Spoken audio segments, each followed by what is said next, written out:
Assalamualaikum warahmatullahi wabarakatuh. Perkenalkan, nama saya Anissa Putri Saraswati dengan NIM 811423005. Di sini saya akan menjelaskan tentang sejarah perkembangan kewarganegaraan Indonesia, di mana mata kuliah kewarganegaraan ini diampu oleh Bapak Roni Lukum, SPD, MSc.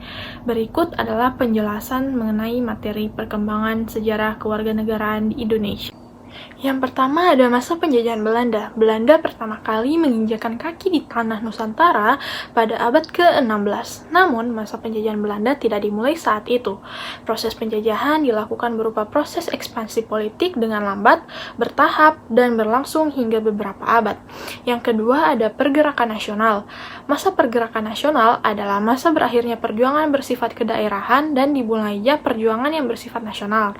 Perlawanan dengan fisik pun berangsur-angsur beralih ke perlawanan secara diplomatis. Pergerakan nasional merupakan bentuk perlawanan rakyat Indonesia dalam melawan penjajah. Yang ketiga ada masa kemerdekaan. Perjalanan kemerdekaan Indonesia pada 17 Agustus 1945 terdapat serangkaian peristiwa bersejarah di dalamnya, mulai dari peristiwa kekalahan Jepang sampai pembicaraan teks proklamasi oleh Presiden Republik Indonesia Soekarno. Proklamasi kemerdekaan Indonesia dibacakan oleh Soekarno dan didampingi oleh Muhammad Hatta di Jalan Pegangsaan Timur. Kemerdekaan itu didapatkan Indonesia setelah dijajah selama ratusan tahun. Berikut rangkuman peristiwa-peristiwa bersejarah kemerdekaan Indonesia. Yang pertama adalah kekalahan Jepang, yang kedua adalah Rengas Dengklok, dan yang ketiga adalah proklamasi kemerdekaan. Selanjutnya yang keempat adalah masa Orde Lama. Orde Lama merujuk kepada masa pemerintahan Soekarno yang berlangsung dari tahun 1959 hingga 1966.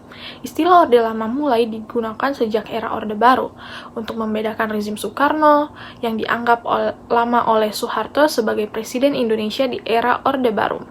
Yang kelima adalah Orde Baru.